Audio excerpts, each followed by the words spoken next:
আগুনে পুড়ে ছাই কয়েক লক্ষ টাকার মদ। পাশাপাশি এই ঘটনাকে কেন্দ্র করে আতঙ্ক ছড়িয়েছে গোটা এলাকায়।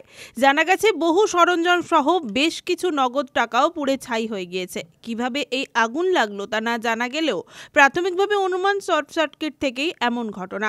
ফায়ার ব্রিগেড দেরিতে পৌঁছানোর কারণে ব্যাপক ক্ষয়ক্ষতি হয়েছে বলে অভিযোগ দোকান মালিকের। ঘটনা 7:30 দেখি। কি দেখলেন ঘটনাটা? এই পায়ে উপরে যে ধোঁয়া বেরোচ্ছে। দিয়ে আপনারা কী করলেন? তারপরে এখানে পাশে লোক চিৎকার করে বললো আগুন লেগেছে। তখন আমরা উপর থেকে এসে দেখি আর বাইরের লোক সেটা বন্ধ, দোকান খুলতে দিচ্ছে না ভয়ে, হ্যাঁ আতঙ্কে। তবুও আমাদের স্টাফটা দোকান খুলে দেখলো ভিতর প্রচুর আগুন, ধোঁয়া, কিছু দেখা যাচ্ছে না। কত টাকার মতো মাল ছিল? মাল তো প্রায় 15 লাখের বেশি হবে।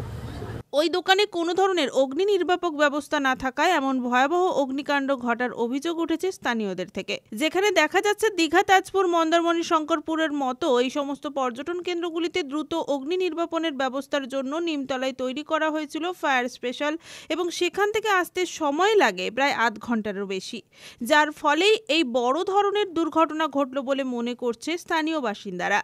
প্রতিমা 2 সিএস শপের মালিক অম্লান পণ্ডা জানিয়েছেন, অগ্নিকাণ্ডের খবর পেয়ে ঘটনাস্থলে দ্রুত উপস্থিত হয় দীঘা থানা এবং দীঘা মোহনা কোস্টাল থানা, কিন্তু প্রথমে দমকলকে খবর দেওয়া হলেও দমকল পৌঁছয় দেরিতে, যে কারণেই এমন ভয়াবহ অগ্নিকাণ্ড ঘটেছে বলে অনুমান স্থানীয় এলাকা বাসিন্দাদের।